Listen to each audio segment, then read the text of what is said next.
Hello, everyone. I'm Antonia Milborn, and my cross-cultural presentation will be on pregnancy and adolescence.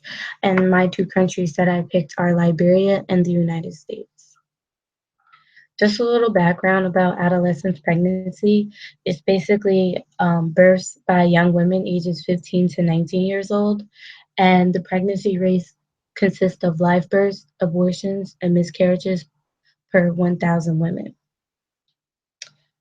Um, Adolescent pregnancy has been on the rise all over the world. However, rates have decreased from 1990s to 2014. Young women ages 15 to 19 years old are becoming pregnant at very young ages. Factors such as income, education, and health risk factors are all associated with young adults becoming pregnant. So the first country we're going to be talking about is the United States. So, adolescent pregnancy in the United States. The birth rate in the US is 21.1 per 1,000 women ages 15 to 19 years old. The teen birth rates in races ethnicities for non-Hispanic whites is 19 births per 1,000. Non-Hispanic blacks is 39 births per 1,000. Hispanics are 42 births per 1,000. American Indians are 31 births per 1,000, and Asians/Pacific Islanders are 9 births per 1,000. African Americans and Hispanics were more likely to have teenage pregnancies above all other races/ethnicities. Excuse me. 77% of all teenage births are unplanned. The maternity mortality rate is 14 per 100,000 live births. Just another statistic is that out of these 77 teenage births that are unplanned, 60% end in live birth, 30% end in abortions, and 15% in the miscarriages. So some social and economic factors in teen pregnancies in the United States is that the lower social and economic areas tend to have higher teen pregnancy rates, such as the southern states of the United States, such as Mississippi, Texas, Louisiana, Missouri, Arkansas, etc. All are known to have the highest rates of teen pregnancies. Also, it's always the areas that have low income/education that tend to have higher pregnancies. Teens who are funded by the government are more likely to have teenage pregnancies, so it will be more likely for teens who are assisted by the government, such as or on welfare or public assistance, that will become pregnant. Taxpayers pay between 9.4 and 28 billion a year for teenage pregnancies, and these taxpayers basically cover public assistance, foster care, criminal justice services, etc. In one article that I've read, it said that daughters who have mothers that birth children before 18 years old are more likely to have children during adolescence ages. Also, it was found that women who are in foster care are 2 times more likely to become pregnant.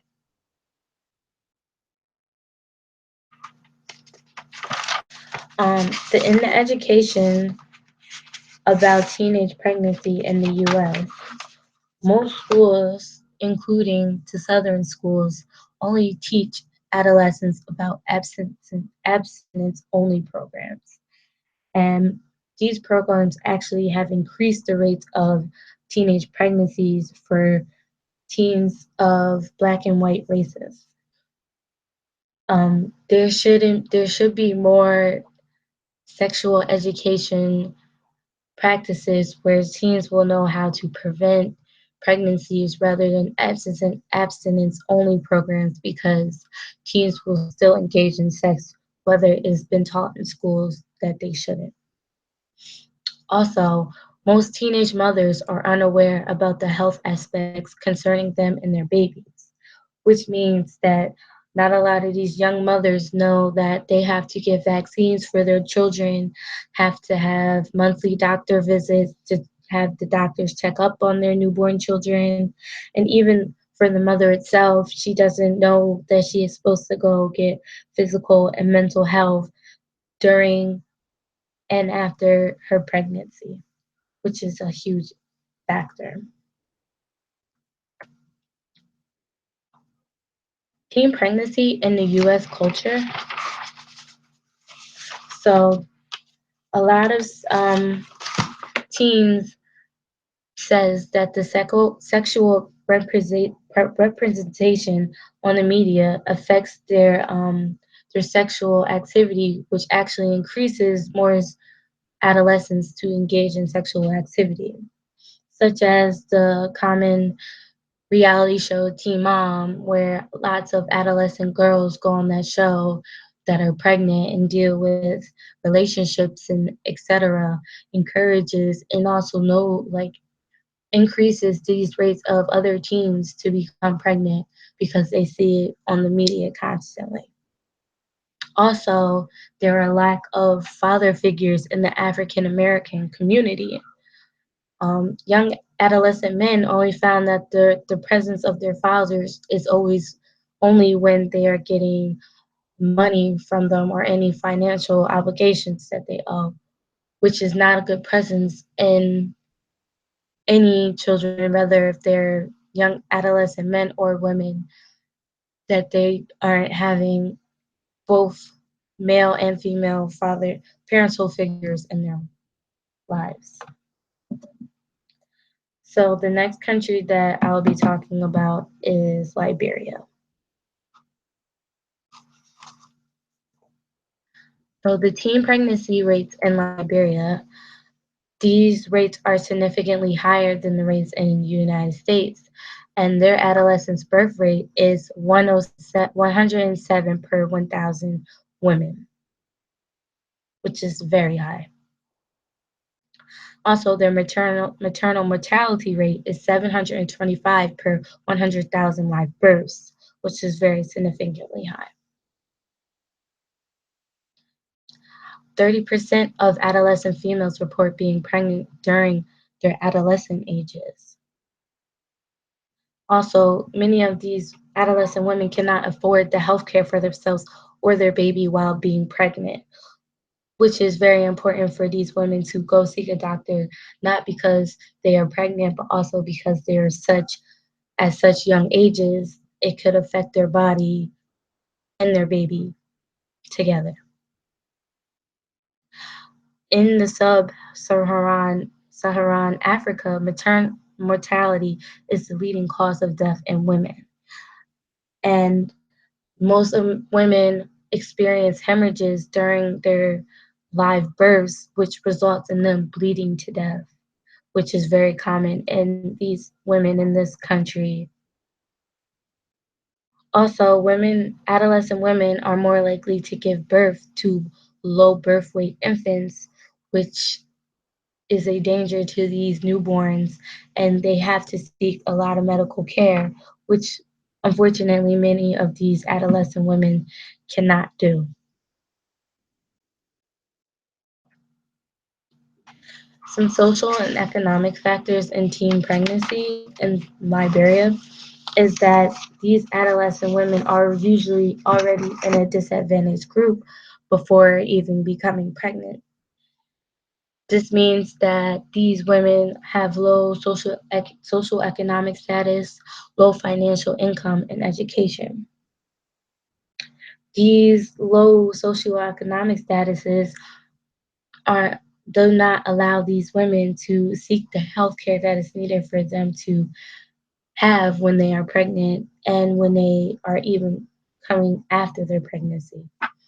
Also, violence and sexual abuse play a huge role in teen pregnancy in Liberia. Many women are often raped or they're often forced to have sex with their newly wed husbands and resulting in becoming pregnant. Also, many women in South Africa work domestic jobs. Many of these women do such jobs such as housemaid work and cleaning and just taking care of the households and other people. And these jobs consist of women handling many chemicals, which also increases their chances of losing their child or even going through pregnancy complications. However, in Africa, domestic jobs are the only types of jobs that women can have, and they have to have a job because usually most women are in disadvantaged groups. They come from poor homes and poor families where they have to feed their husband and other children, so they have to have some sort of job. So domestic jobs are the most common jobs that they have. Also, the cost of transportation and prenatal services are major factors of why adolescents do not use these services. Many countries in Africa are very rural, which means that it will take these women much longer to get to healthcare services or hospitals where they need to get birth and to seek a doctor to catch up on their birth, which means they usually don't end up going and they can miss out on some preventable pregnancy complications that could result in death of the baby or even death of the woman herself. Adolescent pregnancy in the Liberian culture. In Liberia, adolescence is a time where women are at the childbearing ages. It is many people in these countries consider women who reach puberty, such as women who these young adolescents who start having their menstrual cycles are considered to be able to bear children. And these women that are considered to bear children mean that they are physically mature and able to actually conceive and grow a baby inside of them. And this is the culture that, like, the Liberian culture that I seek, rather than having women that are financially, emotionally stable enough to have children. It doesn't go like that. It just goes by being physically capable to bear children. Also, many adolescents are unaware about the different types of contraceptives, which means that it increases the rates of teen pregnancies because not a lot of these adolescents are participating in safe sex. Lastly, women are unable to discuss their options to their partner because of the male dominance in the African cultures. Many women do not have a say in what happens to their bodies or pregnancy options, or even if they could wear contraceptives, even if they're married to their significant other, because male always has that dominance presence. And it's been like that in the African culture where women do not have a say in what happens in between their family. So 9 out of 10, they usually end up pregnant and has no say in whether if they want to keep their child or not, unfortunately. So education about teen pregnancy in Liberia. Adolescent girls are forced to drop out of school and care for their children, which is why there are little to none women who have education because they have to care for their children. And actually 36% of girls only have a primary education, and there's only a 6% of girls who have a secondary education, such as going to college or things like that, compared to the boys who have a 36% secondary education where they're able to go and seek further educations and get decent jobs and make a decent living. Also, young adolescents lack knowledge about sexual health, which means that most adolescent girls in Africa have not been informed about pregnancy, such as contraceptions, options when being pregnant, such as abortions, foster care, or even considering a baby, and even most importantly, having attitudes about sex. Just to know that sex is a consent thing and not just something that a one person wants. It has to be a two-person decision. Also, girls who have a better relationship with their parents would know more about their sexuality, such as women, young adolescents who are able to go to their parents and talk about their sexuality will have more knowledge about sex education and the practice of safe sex and even abstinence.